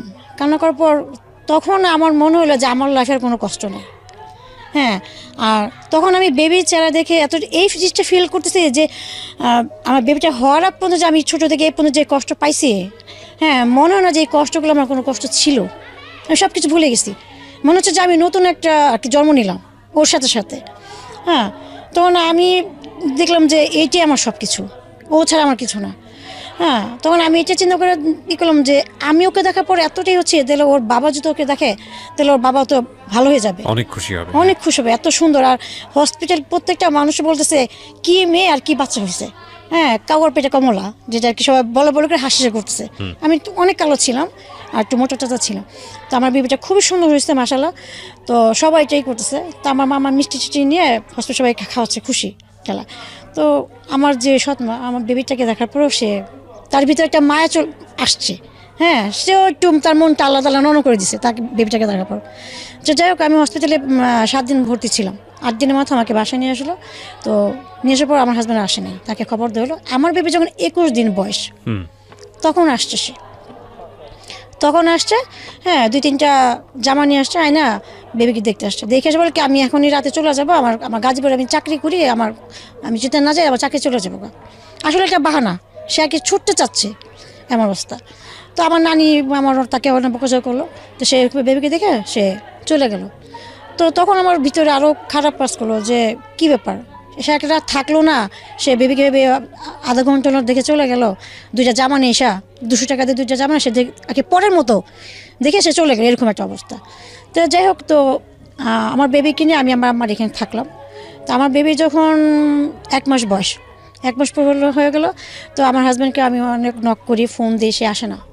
হ্যাঁ, আমি এখন এই বাচ্চা নিয়ে আমি কোথায় থাকবো, কোথায় ভাড়া নেব, সেটা বলছে কোথায় ভাড়া নেব। হ্যাঁ, আমাকে থাকার একটা রুম দিতে কও তোমার নানিরে। আমার নানি তো রুম টুম 5-6টা রুম তারা সে ভাড়া দিত, ওই ভাড়াতে আমার নানু চলতো। তাই আমি বললাম যে সে কেন থাকার রুম দিবে, তুমি তো এমন না তোমার হাত পা ভাঙা, তুমি চাকরি করতেছো, মাসে টাকা ইনকাম করতেছো, তাহলে কেন? আর তোমার সন্তান কারজন তো পারবে না, তোমারটা তোমারই করতে হবে। আমি ফোনে বলতাম, সে আমাকে ফোনে দুনিয়ায় গালাগালি করে ফোন কেটে দিচ্ছে। কেটে দেওয়ার পর না আমার কাছে খুব খারাপ লাগলো যে কি এই ব্যক্তিটা কি এরকমই থাকবে। তখন আমি তাকে আরও সুযোগ দিলাম যে দেখি আরেকটু দেখি, সময় নেই, যদি ভালো হয় কি না। তো আমার বেবি 2 মাস হয়ে গেল। 2 মাস পর তখন আমার আর কি আমার আম্মা রাগারি করতেছে আমাকে যাওয়ার জন্য, আমার হাজব্যান্ডের সাথে রুম ভাড়া নেওয়ার জন্য। তো তার তো কোনো খবর নেই, সে তো লাপাতা। তখন আমি আমার নানিকে বললাম কি নানি, আমাকে ওই বাসায় তোমাদের যে টিনের একটা রুম আছে ছোট, টাঙ্কির উপরে একটা বড় টাঙ্কি ছিল। হ্যাঁ, টাঙ্কির উপরে একটা রুম ছিল, টিনের রুম, স্বামী স্ত্রীর ভাড়া দিত। তখন ওই রুমটা খালি ছিল। তখন আমি আমার নানিকে বললাম কি আচ্ছা নানি, আমার ওই রুমটা তুমি ভাড়া দিবা, আমি ওই রুমে থাকি। কয় তুই ভাড়া দিবি করতে? হ্যাঁ, তোর জামার তো কোনো খবর না, তোর জামাই তো ফালা হয়ে গেছে গা। হ্যাঁ, তো এই বাচ্চা নিয়ে তুই থাকবি, তোর রুম ভাড়া দিবে কি, আর খাবি কি করবি কি? তাই আমি বললাম যে আচ্ছা আপাতত আমাকে থাকার জায়গাটা একটু দাও, আমি দেখি কী করা যায়। তো আমাকে ওই নানি রুমটা দিল 700 টাকা ভাড়া। তো আমাদের ওই বাসায় বড় একটা ফ্যাক্টরি ছিল, গোডাউন, আমার নানু ভাড়া ছিল। ওই গোডাউনের মধ্যে 30 জন ছিল, শ্রমিক ছিল। ওই গোডাউনে জিন্সের প্যান্টে যে প্রিন্ট করা হয়, হ্যাঁ, ওগুলার কাজ হতো। তো ওই যে গোডাউন যে 20-30 জন যে মানুষ যে কি খাওয়া দাওয়া করতো, তারা হোটেলে গিয়ে খাইতো, কেউ মেসে গিয়ে খাইতো, দূরে দূরে, তাদের খাওয়া দাওয়া অনেক কষ্ট হতো। তা আমি করতাম সন্ধ্যার পরে বা দিনে গোডাউন সামনে দাঁড়িয়েতাম। তো এক পর্যায়ে তাদের সাথে কথা বলতে হ্যাঁ, তখন আমার এটা বলতাম যে আমার মেয়েকে নিয়ে, মেয়ের দুধ নাই, খাবার নাই, বা আমার খাইতে কষ্ট, তো এক কাজ করেন, আমাকে কিছু টাকা পয়সা দেন, 5-6 টাকা দেন, আমি আপনাদের সবাইকে খাওয়াই, যেটা মাসটা আমাকে দিতে পারবো, যদি আমি ঘর ভাড়া দিতে পারবো, আমার মেয়েকে দুধ চিনিও খাওয়াতে পারবো, আমিও নিজে চলতে পারবো। তখন বলে ঠিক আছে, মালিকের সাথে কথা বলো। তো মালিকের সাথে আমি কথা বললাম। কথা বলার পর ওখানে একটা কর্মচারী ছিল, সে অনেক ভালো ছিল, সে আমাকে হেল্প করলো এই কাজে। তো বলে যে আপনি একটু বাচ্চা নিয়ে, তো আপনি এত মাসে রান্না করতে পারবেন না। ঠিক আছে, রান্না করেন, কিন্তু বাজারে যাওয়া আসা আপনার জন্য অনেক কষ্ট করে যায়। এই বাচ্চা রেখে যাবেন কার কাছে, এটা বলো। আর আপনার টাঙ্কির উপরে ঘর, বাচ্চা ছোট, কখন কি দুর্ঘটনা ঘটে বলা যায় না, এটা বলো। তো তখন আমি ওই 3টা 4টা 5টা এমন করে আমি তাদের রান্না করা ম্যাচ খাওয়ানো শুরু করলাম। মানে আপনার এই বাচ্চা কোলে নিয়ে আপনি এগুলো করতেন? তখন তো 2 মাস ছিল, তখন তো আর তুরতুর করতে পারতাম না, শুয়ে রাখতাম, ঘুমে যেত, আমি নিচে বসা আমি একটা বেবি হলে যে বাবা মাকে কি পরিমাণ সময় দিতে হয়, বাবার কথা নয় বাদই দিলাম, আমাদের সামাজিকতায় বাবারা অতটা ভূমিকা রাখেন না, কিন্তু একটা যার বেবি হয় তিনি কি পরিমাণ এনগেজ হয়ে যান, এটা আসলে চোখের সামনে না দেখলে আপনারা বুঝতে পারবেন না, যার হয়নি, যে ফ্যামিলিতে হয়নি, পুরো লাইফটাই এনগেজ হয়ে যায় ওই বাচ্চাটাকে ঘিরে, নট ফর সার্টেন টাইম, 2, 4, 5 বছর, 7 বছর নিজের কোনো জীবন থাকে না। তো এটা আসলে এই জন্যই বলে না যে আসলে মায়ের ঋণ আসলে কখনো শোধ হবার না। এবং সেই অবস্থায় এই ভদ্রমহিলা এতগুলো লোকের রান্নাবান্না করছে, কারণ দেখেন এই বাচ্চাটা যখন বড় হচ্ছে 6 মাস 8 মাস থেকে সে হামাগুড়ি দেওয়া শিখবে, হামাগুড়ি তো বোধহয় আরও তার আগে থেকে শেখে, তো এই হামাগুড়ি দেওয়া অবস্থায় বাচ্চারা কিন্তু খুবই চোখে চোখে রাখতে হয়। তো এই অবস্থায় সে বাচ্চাকে চোখে রাখবে নাকি এতগুলো মানুষের রান্নাবান্না করবে? এটা কিন্তু আসলে ফ্যামিলির জন্য রান্না না, এটা আবার এক ধরনের বিজনেস। তো রান্নাবান্না খারাপ হলে সে বিজনেসও থাকবে না। তো বোঝেন অবস্থা। এবং ক্লাস 8-এ থাকা অবস্থায় এই মহিলার বিয়ে হয়ে গেছে। ছোটো ছোটো বিষয়গুলো যদি খুব ক্ষুদ্র ক্ষুদ্র বিষয়গুলো যদি খুব ভালো করে আমরা অবজার্ভ করি তাহলে এটা একটা যুদ্ধের মতো। বলেন তারপর। তো আমি এরকম 5 জন 6 জন 7 জন এভাবে করে আমি আস্তে আস্তে লোক বাড়ানো শুরু করলাম। হ্যাঁ, তো আমি খাওয়াচ্ছি, বাসায় আমার রুমে আসা 6-7 জন খেয়ে যায় এবং বাটি ভরে ভরে তারা ভাত নিয়ে যায়। হ্যাঁ, আর যে ভাইয়ের কথা বললাম সেও আমাকে হেল্প করতেছে, সে বাজারটা মাঝে মধ্যে করে দেয়। এবং আমি সন্ধে হলে ভাইটার কাছে বলতাম যে বাচ্চাটাকে একটু দেখেন, দেখলাম 1 ঘন্টা আমি একটু বাজার করে আসি। আমি 1 ঘন্টার মধ্যে যাইতাম, আমার বাসার সাথে 1 নম্বর বাজার ছিল। হ্যাঁ, গিয়ে আমি বাজার করে আসতাম। আসলে সেই আবার রাতের কোটা রান্না বান্না, আমার দেখা যায় আমার ঘুমাতে ঘুমাতে রাত 2টা বাজতো। হ্যাঁ, আর এই পাশে বাচ্চার খাওয়া দাওয়া, বাচ্চার কাজ সম্পূর্ণ সব আমার কিছু করতে হতো। এই করতে করতে আমার বাচ্চার বয়স 6 মাস আমি পার করলাম। আর আমার বাচ্চার দুধ চিনি কিনে দিতে হতো। হ্যাঁ, সব কিছু আমার এর মধ্যে হতো। তো 6 মাস পার করলাম। একদিন আমি 7 জন ছেলেকে বাসার রুমে খাওয়াচ্ছি। তো 6 মাস যখন আমার বাচ্চার বয়স, আমার বাচ্চা 4 মাস থেকে 5 মাস পর তখনই হাঁপ কাটা শুরু করলো, তুই করে টাঙ্কির উপরে চলে যায়। হ্যাঁ, টাঙ্কিটা একদিন তো টাঙ্কির গিয়ে সামনে মুখের সামনে গিয়ে আল্লাহ রহমত করছে যে আর দেখা যায় আধা হাতের জন্য আমার বাচ্চা পড়ে না, আমার বাচ্চা সেখানে মারা যেত। টাঙ্কি মানে কিসের টাঙ্কি? এটা পানির টাঙ্কি। ও পানির টাঙ্কির ওপরে ছিল আপনার ঘর? হ্যাঁ, একটু পানির টাঙ্কি। হ্যাঁ, টাঙ্গের ওই পাশে আমার একটা রুম ছিল। হ্যাঁ, আমি রুম থেকে বেরোয় টাঙ্কিটা পার হয়ে নিচে নামতাম। আচ্ছা আচ্ছা। আমি আমার সামনে আরো কয়েকটা ভাড়াটা রুম ছিল, রান্নাঘর ছিল, আর পাশে গোসলখানা ছিল, টাঙ্কির ওই পাশে হাতে বাম দিয়ে এভাবে। তো আমি যখন তাদেরকে ভাত খাওয়াচ্ছি আর টিফিন ভাত পড়ছে, তখন আমার বাচ্চাকে আমি ভিতরে রুমে বসে আমি খেলনা দিয়ে করতেছি, তো খেলতেছে। ওর মধ্যে আমার এক মামা আসছে। হ্যাঁ, আমার বাচ্চাটাকে নেওয়ার জন্য কুলো করে নিয়ে বাইরে ঘুরে নিয়ে যাবে আর কি। তো খুব একটু সুন্দর টুন্দর ছিল, বিকেল হলে নিয়ে যেত। তো আমার মামা জানতো না যে আমি এরকম রান্নাটানা করে সবাইকে খাওয়াই বা আমার জামাইয়ের এই সমস্যা। হ্যাঁ, কারণ আমি তো তাদেরকে তো সমস্যা অনেকবারই বলছি, তারা আমার কোনো হেল্প করে নাই, আমি কী করবো? হ্যাঁ, তো এর জন্য আমি তাদেরকে আর কোনো কিছু বলি না, আমি আমার মতো করে আমি আমার বাচ্চাটাকে আমি ফিরছি আমরা। এই তো আমার এইভাবে আমার 3টা বছর পার হয়ে গেল। আমার এই কর্মজীবন করতে করতে। এই 3 বছর আপনার হাজবেন্ডের সাপোর্ট কেমন ছিল? না, ও আর ছিল না, ওর আর কোনো দেখা সাথে কোনো কিছু ছিল না। মানে আপনি একা একাই এই মেস খাওয়াতেন?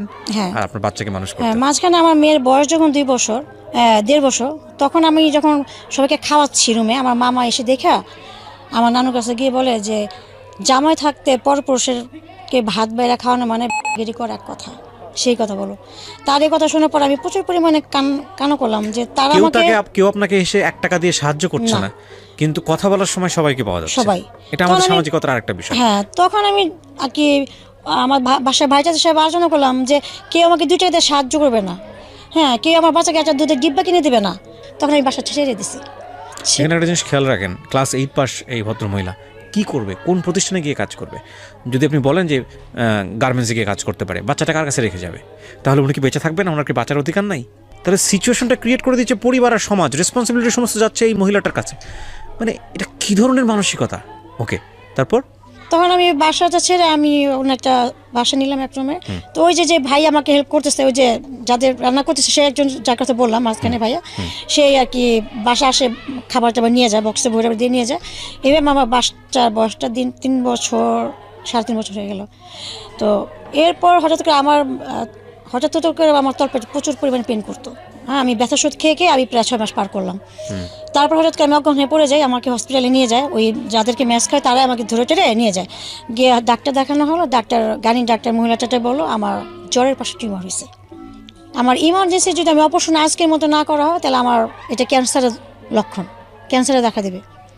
তখন আমার কাছে তো আটানা পয়সা নেই, আমি কীভাবে আমার অপারেশন করব।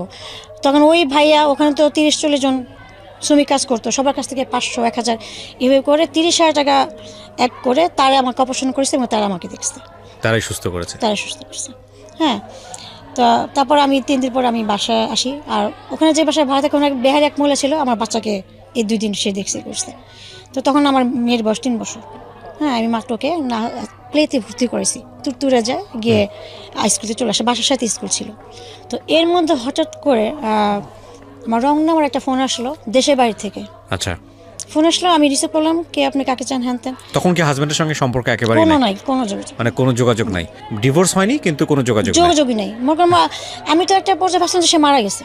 ও, এরকমই আমি যেহেতু 1 মাস পর লাপাতাই, কারণ সে তার বাচ্চার জন্য তো একদিন আসবে দেখা করার জন্য, যে দেখে বাচ্চাটা কত বড় হয়েছে কেমন। এই যে সে যে বাচ্চাকে 3 মাস বয়সে রেখে গেছে, এরপর এরপর আর তার কোনো কোনো খোঁজ খবর নাই? নাই। তা আমি ভাবছি সে হয়তো মারাই গেছে। হ্যাঁ, আপনি নিজে থেকে খোঁজ করেন নাই কোথাও?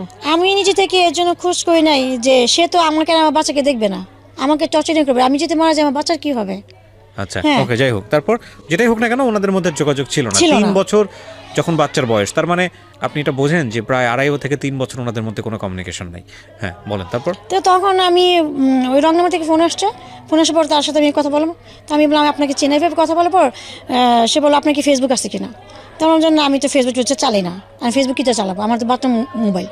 হ্যাঁ, তখন সে বললো যে আচ্ছা আমি একটা নাম দিয়ে আপনাকে ফেসবুক খুলে দিই, আপনি আমার সাথে কথা চেঁচামেচি করেন, আমরা পরিচয় হই। তো তখন ও সৌদিতে থাকতো, দাম্মামে। দাম্মাম? হ্যাঁ, দামামে থাকতো সৌদিতে। তো আমি যে তার সাথে ফেসবুকে কথা বলবো কি দিয়ে, আমার তো কিছু ছিল না তখন। তো পাশে বাসায় যে কম্পিউটার ছিল তাদের কম্পিউটার গিয়ে আমি ফেসবুকে তার সাথে হ্যালো চার্জিং করতে করতে প্রায় 4 মাস কথা বলতে করতাম। তো একদিন সে আমাকে আর কি প্রপোজ করে রিলেশন করার জন্য, ফ্রেন্ডশিপ থেকে রিলেশন। তখন আমি বললাম যে আমার তো সব কিছুই তুমি জানো, আমার বাচ্চা আছে, একটা বাচ্চার বয়স 3 বছর, আমি ম্যারিড, আমার হাজব্যান্ডও কিন্তু মারা গেছে কি না সে তা যাই না। তা আমি কীভাবে আমি রিলেশনে জড়াবো? আর আমার বাচ্চা দেখে তো তোমার ফ্যামিলি কখনো মেনে নেবে না, আমার বন্ধু আছে, বন্ধুই থাকি, আমি এটা বললাম। তা বলো যে না, হ্যাঁ এই বাচ্চা আমার। ও বলো যে এই বাচ্চা আমার, আমি এখন থেকে ওর বাবা। হ্যাঁ, তুমি ওকে বলবা যে তোমার বাবা বিদেশ থাকতো, আমি যখন দেশে আসবো তখন পরিচয় করে দিবা যে তোমার বাবা এটা। আমাকে ও বলছে, আমি বললাম যে এটা হয় না। ও বলছে যে হ্যাঁ আমি এইটাই করবো, আমি সব কিছু দিনে তোমার সাথে আমি সম্পর্ক করবো। এরপর দেখেছে না আমাকে সিমে ফোন অনবর, আমি তখন ফেসবুকটা সব বন্ধ করে দিচ্ছি, যোগাযোগ না করতে পারে আমার সাথে। দেখে সিমে অনবর ফোন দিতেছে, এরপর প্রায় 1 মাস ফোনের উপর ফোন আমার কী করছে। তখন আমি নিজেকে একটু সুযোগ দিলাম যে দেখি। আর তখনই আমি একটু ফিল করলাম তার প্রতি আমার ভালো লাগে, আমার একটা কাজ করছে। হ্যাঁ, তখন এক পর্যায়ে আমি সম্পর্ক জড়িত হয়ে যাই। হ্যাঁ, এক পর্যায়ে আমি তাকে ভালোবেসে ফেলি, তার সাথে আমার একটা সম্পর্ক হয়ে যায়। তখন সে আমাকে বললো যে তুমি আর এই রান্না টানা বাদ দাও, ম্যাচ খাও না, বাদ দিয়ে দাও। তখন আমি বললাম এগুলো বাদ দিলে আমি চলবো কীভাবে, বাচ্চাকে কে বাসা বাড়ি দেবে, আমি দিব সব কিছু, তোমার যা খরচ লাগে আমি দিব। তো ওর সাথে আমার দীর্ঘ 7 বছর সম্পর্ক ছিল। এই 7টা বছর আমার বাচ্চার খরচ, আমার খাবার দেওয়া, বাচ্চা খাবার, ঘর ভাড়া 7টা বছরও চালাইছে। আচ্ছা, 7 বছর ওনার সঙ্গে আপনার দেখা হয়েছে? ওর সাথে সম্পর্ক 2 বছর পর দেশে আসছে। আচ্ছা, হ্যাঁ, দেশে এসে দেখা করছে, দেখা করে 1 মাস ছিল, ওর দেশের বাড়ি চাঁদপুর। হ্যাঁ, 1 মাস থেকে পরে আবার কাতার চলে গেছে। আচ্ছা, পরে কাতারে চলে যাওয়ার পর পরে আবার আসার পর আমাকে বিয়ে করছে। বিয়ে করলো আপনাকে? হ্যাঁ। কয় বছর পরে বিয়ে করলো? 7 বছর পর, আমাদের সম্পর্কে 7 বছর পর বিয়ে করছে আমাকে। আচ্ছা, তো আপনার আগের হাজবেন্ডকে আপনি ডিভোর্স দেননি? হ্যাঁ, ডিভোর্সটা, হ্যাঁ বিয়ে করার আগে ডিভোর্স দিচ্ছি আমি তাকে। তার মানে 10 বছর যাবত উনি লাপাত্তা, আপনার হাজবেন্ড প্রায় 10 বছর যাবত লাপাত্তা, তারপরেও আপনি ডিভোর্স দেননি, যেহেতু আপনি আরেকটা সম্পর্কে যাচ্ছেন সেই কারণে আপনি ফর্মুলা তাকে ডিভোর্সটা দিলেন। হ্যাঁ, ডিভোর্সটা কি হিসেবে দিয়েছেন? আপনার হাজবেন্ডের কোন ঠিকানায় আপনি কাগজ পাঠিয়েছেন? আমার হাজবেন্ডের ফরিদপুর বাড়ি। হ্যাঁ, ওই ঠিকানাটা ছিল। তো ও যখন ও দেশে আসার আগে, ও তো ওর সাথে সম্পর্কটা আমার তো কাছাকাছি না, দূরে দূরে বিদেশে, এই ফোনে কথা, 24 ঘন্টা ফোনে কথা বলতাম, ভিডিওতে দেখতাম, এটাই আমাদের সম্পর্ক। হ্যাঁ, সামনাসামনি না। তো হুট করে আমি আমার মাথায় টাচ করলো, ও যে আমাকে বিয়ের কথা বলতেছে, আমার হাজবেন্ডের সাথে আমার তো ডিভোর্স হয় নাই, আমি ডিভোর্সটা আমি বিয়ে করি কীভাবে, তো এই কীভাবে ডিভোর্স দিতে হয় বা কীভাবে কাগজ তুলে, এটা আমি একটু বুঝতাম না তখন এটা। তো তখন আমি আমার মামিকে বললাম, তখন বললো যে তোর যে কাজ সে বিয়ে হয়েছে ওখানকে তোর কাবিনামা তুলতে হবে, তুলে গিয়ে তারপর সেই কথা করতে হবে, তাহলে চল তোর সব কিছু আমি করে দিচ্ছি। তো যেখানে আমার কাজে ইয়ে হয়েছে সব কাগজপত্র তুলে সব কিছু করে আমি ওই ঠিকানার মতো আমাকে তারা বলে দিল যে এমনি এমনি করে সই দেন, এইটাই করেন, এভাবে আমার কাজ পাঠিয়ে দিব। পর ওই সব তারা যা বলছে সেভাবে করলাম, তখন ডিভোর্সনামা ওর দেশের বাড়িতে পাঠিয়ে দিচ্ছে। আচ্ছা, তো আপনারা বিয়ে করলেন তারপর? হ্যাঁ, তারপর দেশ আসলো। দেশ আসার পর আমরা জুলাইয়ের 3 তারিখে 2016 তারিখে আমরা 2016-তে হ্যাঁ, বিয়ে করলেন। ও দেশে আসছিল মাত্র 19 দিনের জন্য। আচ্ছা, 19 দিনের জন্য আসছে। তো বিয়ে করলাম, বিয়েটাকে পর আমাকে দেশে নিয়ে গেল ওদের বাড়িতে। হ্যাঁ, দুবাইতে। আর আমার মেয়ে তো তখন বড় হয়েছে। কত বছর বয়স তখন মেয়ে? তখন এখন আমার মেয়ে ক্লাস 9-এ পড়তেছে। তো তখন তো ওইটা 3 বছর, আমার মেয়ে ম্যাচুর, হ্যাঁ 3 বছর আগের কথা। তো আমার মেয়েকে ওর আম্মাকে বললো 5-6-এ পড়ে, চাচাতো বোনের মেয়ে, ওর মাকে বললো। হ্যাঁ মিথ্যা কথা আর কি। আচ্ছা, হ্যাঁ ওর কথা যে আমাদের যাই, যাওয়ার পর 2-3 মাস পর তোমার বিষয়টা আর কি আস্তে ধীরে বলবো, এখন গরম কিছু বলা যাবে না। আর ও ফ্যামিলির বড় সন্তান ছিল, ওর বাবা ছিল না, সংসার সম্পূর্ণ সব কিছু ওর হাতে, দায়িত্বটা সব কিছু। তো আর ও বিয়ে করতে দেরি এই জন্য করছে যে দেখো আমি আমার ফ্যামিলিকে আমি সব কিছু দিয়ে দিই, সম্পূর্ণ সব, আমার ভাইকে নিজে পায়ে দাঁড়া করে, বোন 2টাকে বিয়ে দিয়ে দিই, সম্পূর্ণ সব কিছু করার পর যদি আমি তোমাকে বিয়ে করার পর আমার ফ্যামিলিকে যদি বলি যে তোমার অতিথিটা, তাহলে অবশ্যই আমার ফ্যামিলি মানতে বাধ্য হবে, কারণ আমি তাদেরকে সব কিছু করে দিছি। হ্যাঁ, তাহলে আমার একটা পছন্দটি তারা মেনে নেবে না, এটাই। তো দেশে গেলাম, যার পর ওখানে থাকলাম 1 সপ্তাহ। 1 সপ্তাহ থাকার পর আমার যখন ঢাকা আসছি, আমি যেখানে থাকতাম সে পাশে যে মামি আমার শাশুড়িকে ফোন দিয়ে সব কিছু বলে দিছে, আপনার ছেলে তো এই, হ্যাঁ এই মেয়ের সাথে 7-8 বছর সম্পর্ক, হ্যাঁ সব টাকা পয়সা দিয়েছে, আপনার ছেলেকে চুষা খাইছে, লাখ লাখ টাকা খাইছে। হ্যাঁ এই কথা বললো, না জানি মেয়ে কোন জাদুটনা করছে, আপনার ছেলে মেয়ের জন্য এত কি পাগল, হ্যাঁ টাকা পয়সা সব এগিয়ে দিছে, এবং আরেকজনের বাচ্চাকেও পাল্টাছে, আমার মেয়ের কথা বলো পাল্টেছে, এবং বিয়ে করছে কিছুদিন আগে, এই কথা। তখন আমার শাশুড়ি না আমার হাজব্যান্ডকে কিছু বলে নাই। যখন 19 দিন পর দেশের বাইরে চলে গেছে কাতারে, চলে যাওয়ার পর ওকে ফোন দিয়ে ওকে টর্চারিং করতেছে, তুই আমার ছেলে আমার সাথে এত বড় প্রতারণা করলি, এত বড় মিথ্যাটা বললি। আমার শ্বশুরবাড়ির আত্মীয় যারা আছে আমার শাশুড়ি সবাইকে এটা বলে দিছে। হ্যাঁ, বলে তারপর সবাই ওকে ফোন দিয়ে বলতেছে যে তুই এটা কি করছিলি, তুই এত সুন্দর একটা ছেলে, দেখতে সুন্দর কোনো কম না, হ্যাঁ আর মেয়ে তো এমন না যে সুন্দরী যে এই জন্য তুই পাগল ওজন বিয়ে সম্ভব করছো, মেয়ে তো তেমনটা না, যে তুই কী দেখা মেয়েকে এত ভালোবাসো, কী দেখে এইগুলি, আর এমনি করে কি সবাই কি এতটা কি ওকে তিক্তটা একটু খারাপ কর জঘন্য কথা বলতেছে, ওর মাথা ব্রেন নষ্ট হয়ে গেছে, আউট হয়ে গেছে। তখন ও বাস্তবতার সামনে আসলো।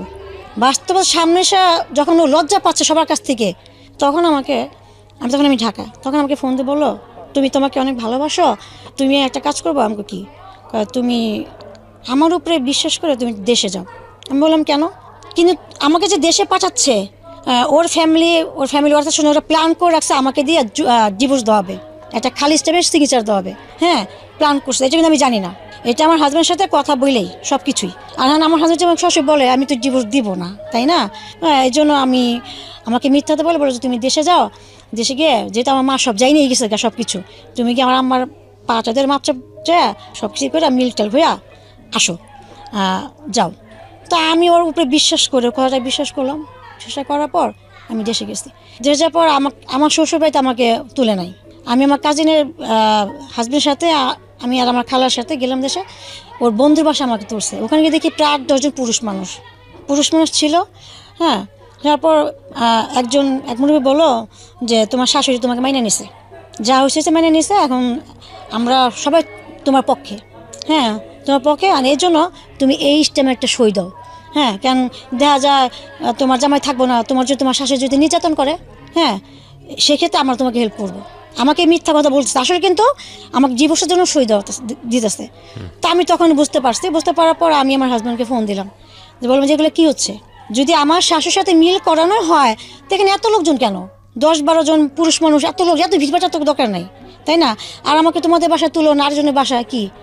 তখন আমার জামাই বলতেছে কি, ওরা যা বলে যে তুমি তেমনি করো আমাদের ভালোর জন্য। তো ও আমাকে সরাসরি বলতে পারতেছে না ব্যাপারটা, যে এই ব্যাপার, কিন্তু আমি এখন বুঝে গেছি। তো বুঝে যাওয়ার পর আমি আর কিছু বললাম না, আমি শুধু সইটা দেওয়ার সময় বললাম যে সইটা আমাকে কেন কিসের জন্য রাখা হচ্ছে আমি জানি। তো যাই হোক, আমি সবার ভালোর জন্য আমি সইটা দিয়ে যাচ্ছি। তো আমি সিগনেচার দিলাম, দিয়ে সেদিন রাতেই লঞ্চে আমি উঠছি মেয়েকে নিয়ে। হ্যাঁ, তারা আমাকে একটা থাকতে দিল না, তারা আমাকে বলতেছে কি আপনার থাকা দরকার নাই, চলে যান আজকে রাতের মতো। হ্যাঁ, আমরা নতুন করে ঢাকায় যাব, সবাই বরযাত্রীর মতো আপনাকে বউ সাজায় নিয়ে আসবো সবাই। দায় মুক্তি। বলেন তারপর। হ্যাঁ, ওখানকার যারা ছিল পুরুষরা, ওর বন্ধু বান্ধব, তারপর আমার শাশুড়ি, হ্যাঁ, তো বলছে যে মা তুমি যাও এখন, যাওয়ার পর আমি 3-4 দিন পর আমার পোলা টাকা টুকা দিয়ে যাবো, আমরা গয়না কাছে দিয়া একটা তোমার বউ সাজা একা সুন্দর করে করে নিয়ে আসবো, সবাই যা দেবো তুমি আমার ছেলের বউ এমনি করে। তা আমি খুব সব বুঝতে পারছি, আমি কিন্তু তাদের কথা শুনতেছি আর ভিতরে ভিতরে আমি খালি হাসতেছি, আবার চোখের পানিও আগে পড়তেছে না, এমন একটা অবস্থার মধ্যে ছিলাম। তো আমি লঞ্চে উঠলাম, তখন রাত বাজে 12টা। লঞ্চে ওঠার সাথে সাথে আমি ওকে ফোন দিয়ে বললাম, দেখো আমি তোমার ডিভোর্স নামে আমি সই দিয়ে দিয়েছি, এখন তুমি আমার কাছ থেকে রেহাই। তবে একটা কথা বলি যে তোমাকে আমি বিশ্বাস করছি, তুমি আমার জন্য করছো, আমার না আমার বাচ্চার জন্য করছো এতটা বছর, শুধু এর জন্য এদিকে তাকায় আমি তোমাকে আমার দিক দিয়ে মুক্তি দিলাম। কারণ আমি চাই না তুমি আমার জন্য দুনিয়া সবার কাছে ছোট হও, কারণ তোমার নিজের মুখের কথা আমার লাইফের হিস্ট্রি নাকি তোমার বাসার তোমার আত্মীয়স্বজন কুত্তা সবাই জেনে গেছে। হ্যাঁ, তো সেক্ষেত্রে তুমি পাও না যে তুমি সুইসাইড করে মারা যাও, তোমার নিজের মুখের কথাই। তা আমি তো জীবিত থাকা অবস্থায় আমি তোমার এতটুকু ফোনটা রেখে দিছে। তো আমি লঞ্চের বাইরে যে গ্রিল থাকে না, যে দাঁড়ায় ওখানে বসে থাকে, দাঁড়া থাকে, তো ওখানে আমি দাঁড়ায় আমি কান্না করতেছি, প্রচুর পরিমাণে কান্না করতেছি আর কি, যে কী হলো আমার লাইফ, এগুলো হচ্ছে কি। আমি একটা আশা করলাম, একজনকে লাভ করলাম, এইটা মনে আমার হয়তো আমার জানা মজা ফার্স্ট ভালোবাসা ফার্স্ট বিয়ে, যেটা আমার মতে ওইটা তো আমার একটা অন্যটা পার্ট ছিল। তো এই করে আমি প্রচুর পরিমাণে কান্না করলাম, কান্না করতে করতে হুট করে আমি 2টা পাউচা করে আমি উঠলাম যে আমি এখন লাফ দিয়ে মারা যাবো, সুইসাইড করবো। মানে আপনার প্ল্যান ছিল আপনি সুইসাইড করবো। আমি পারতেছি না লোড নিতে, এত কষ্ট, এতই একটা মেয়ের লাইফে কীভাবে হয়, তখন আমি লোড নিতে পারতেছি না। তখন আমি উঠে যে দাঁড়ালাম লাভ যখন দেওয়ার জন্য, হুট করে আমার চোখের সামনে আমার বাচ্চার যে ছোটোকালে যে যখন 2 বছর ছিল ওর সেই ছবিটা আমার চোখের সামনে ভেসে উঠলো। ভেসে ওঠার পর আমি পাটা নিচে নামিয়ে দিলাম, নামিয়ে দেওয়ার পর তখন আমি ওই সেই তখন প্রায় দীর্ঘ 1000 ঘন্টা আমি পানিতে তাকিয়েছিলাম আর চোখের পানি ফেলতেছিলাম যে আমি তো একটা মা। দেখেন, ভেরি ট্রাজিক। মানে 13 বছর 14 বছর বয়সে মেয়েটার বিয়ে হয়ে গেল, যখন সে বিয়ে বোঝে না, সংসার বোঝে না, প্রেম বোঝে না, এইগুলো করার পরে না লাইফের এই রিয়েলিটিগুলো ফেস করা ব্যাপার আসে। তো সেরকম একটা বয়সে সংসার, বাচ্চা বোঝে না, শারীরিক সম্পর্ক বোঝে না, সেই সময় বাচ্চার মা, তারপরে জীবন চলতে গিয়ে বাচ্চাটাকে লালন পালন করতে গিয়ে অবর্ণনীয় কষ্ট, এবং জীবনে এই পর্যায়ে একটা মানুষ আসলো, তাকে সে মনের অজান্তে ভালোবেসে ফেললো, মানুষটাকে বিয়েও করলো, কিন্তু আমাদের সামাজিকতা তাকে সেই জায়গাটায় স্টাবলিশড হতে দিল না। আজকের এই গল্পটা থেকে ভয়ঙ্কর কিছু শেখার আছে। জীবন থেকে সে দায়মুক্তিও চেয়েছিল, কিন্তু সে জীবন থেকে দায়মুক্তিও নিতে পারেনি, কারণ তার সন্তান আছে। এটা একটা ভয়ঙ্কর রকম একটা স্টোরি, এবং এই ভয়ঙ্কর স্টোরি বাংলাদেশের অসংখ্য মেয়ের স্টোরি। এই একটা অ্যাঙ্গেল অনেক মেয়ের মধ্যে খুঁজে পাওয়া যাবে, কারণ আমি আমার জীবন গল্পে এত গল্প প্রচার করেছি এই টাইপের, মানে বর্ণনাতীত বলা চলে। তাই একটা পুরো জীবনটা স্পয়েল হয়ে গেল না এক অর্থে। একটা মূল্যবান জীবন, নিজের কোনো স্বপ্ন নাই, নিজের কোনো সিদ্ধান্ত নাই, নিজের কোনো স্বাধীনতা নাই, নিজের পায়ে দাঁড়ানোর ক্ষমতা নাই। কিন্তু এই ভদ্র মহিলা তার নিজের জীবনটাকে নিজের মতো করে গড়তে পারত যদি একটা জায়গায় আমরা কোনো কম্প্রোমাইজ না করতাম, সেটা হচ্ছে ওনার যদি ক্যারিয়ার থাকতো। আর ক্যারিয়ারের জন্য কি দরকার ছিল? শিক্ষার দরকার ছিল। সো এই জন্যই আমি বলি যে ছেলের চেয়েও মেয়েদেরকে বেশি করে শেখানো উচিত, কারণ একটা ছেলে তো গায়ে গতরে খাটতে পারে, অ্যাটলিস্ট সে সৎপথ ইনকাম করার জন্য রিক্সাওয়ালা হতে পারবে। হ্যাঁ, মানে যদি একবারে বিলো লেভেলের চিন্তা করি। কিন্তু এই মেয়েটা কী করবে বলেন? এই ভদ্রমহিলা যেখানেই যাবে পদে পদে বাধা, যেখানেই যাবে হায়নার মতো মানুষ ওত পেতে আছে, সুযোগ নেওয়ার চেষ্টা করবে।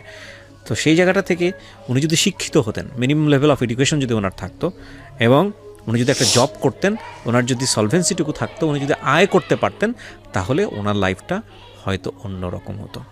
আমি জানি এই কথাগুলিই বলতে আপনি এখানে এসেছেন, আরও কিছু কি বলতে চান শেষের দিকে এসে? শেষে এটা বলতে চাই যে আমাদের সমাজ আমাদের অনেক ধিক্কার দেবে। সমাজ একটা মানুষের অনেক লাইফে অনেক দুঃখ কষ্ট নিয়ে তারা সমালোচনা করবে, কিন্তু তারা কিন্তু পাশে এসে দাঁড়াবে না। একটা মেয়ের অতীত নিয়ে ঘাটাঘাটি করবে, কিন্তু তারা কখনো পাশে এসে দাঁড়ায় সেই মেয়েটা লাইফটাকে ঠিক করে দিবে না। তা আমার নিজের মেয়ে কিনে টেনশন হয় না?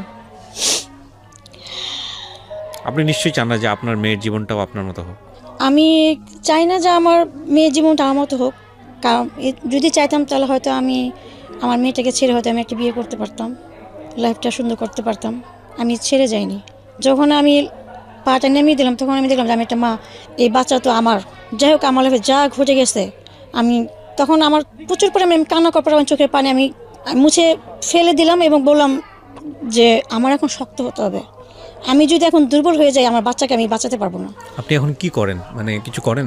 আমি এখন চলে কিভাবে আপনার? আমার ওই যে মার কথা বললাম তার সাথে থাকি, আমি টিউশনে করি এবং আমার বাচ্চাকে চালাই, এবং তার সাথে ডিভোর্স হওয়ার পর এই 3 বছর আমি এভাবে কষ্ট করে দিন পার করছি। এটাই। কয় টাকা ইনকাম হয় আপনার টিউশনি করে? টিউশন করে মাসে আমি 6,000 টাকা আমার। এই 6,000 টাকাতে আপনার মাস চলে? আপনার বাচ্চার লেখাপড়ার খরচ আপনার হয় না, আমার খুব প্রবলেম হয়ে যায়। এখন আমার এই মাসে 5 থেকে 6,000 টাকা দিয়ে আমার চলতেছে, বাট এভাবে আমি পারতেছি না। কিন্তু এখন আমি চাই যে আমার সাথে যেটা ঘটছে, হ্যাঁ, আমার বাচ্চার সাথে সেটা যেন না ঘটে। আমি আমার বাচ্চাটা একটা ভালো একটা লাইফ দিতে চাই, সুন্দর একটা ওকে শিক্ষাগত যোগ্যতা দিয়ে আমি তৈরি করতে চাই। জবে ট্রাই করেছেন? হ্যাঁ, বিভিন্ন আমি জায়গায়? জবের জন্য অনেক ট্রাই করেছি। আমার শিক্ষাগত যোগ্যতা না থাকার আমার জব আমাকে কেউ নেয়নি। হ্যাঁ, যাও আমি 2-3 জায়গায় আমি একটু আমাকে অ্যাকসেপ্ট করছে, তারা আমাকে উল্টাপাল্টা আমাকে হিংস দিছে, যেটা আমি অ্যাকসেপ্ট করতে পারিনি। সেই জন্য আমি এখানে ফিরে আসছি। ওনার 35 ইয়ার্সে ওনার যে অভিজ্ঞতা সব কিছু মিলিয়ে ওনার জীবনটাকে আজকে এরকম করার জন্যে পরিবার দায়ী, সমাজ দায়ী। ওনার আসলে এই গ্রাফে ওনার কোনো দোষ নাই, কারণ শিক্ষাটা আসলে পরিবার থেকে দেওয়া উচিত ছিল, এবং একই সাথে ওনার অর্থনৈতিক সাপোর্টের জায়গাটাও পরিবার থেকে নিষেধ করা উচিত ছিল। অর্থনৈতিক সাপোর্টটুকু যদি না দিতে পারে, অ্যাটলিস্ট তার পড়াশোনা বা বিদ্যাটুকু অন্তত পরিবার থেকে দেওয়া উচিত ছিল, যাতে করে এই মেয়েটা আজকে নিজের পায়ে দাঁড়াতে পারে। সুতরাং আমি বারবারই আপনাদেরকে বলবো যে তিশা আজকে এসে এভাবে গণমাধ্যমকে ফেস করে আপনাদেরকে সতর্ক করে গেল। আমি বারবারই বলি যে তিশার মতো অসংখ্য মেয়ে আছে আমাদের সোসাইটিতে, অসংখ্য মেয়ে আছে, শুধুমাত্র প্রপার এডুকেশন হয়নি, এবং প্রপার এডুকেশন হয়নি বলে তারা আজকে একটা ভালো জব পাচ্ছে না। আর এরকম একটা সামাজিকভাবে একটা অকুল সমুদ্রে পড়ে মানে কোথায় যাবে, কি করবে, পুরো জীবনটা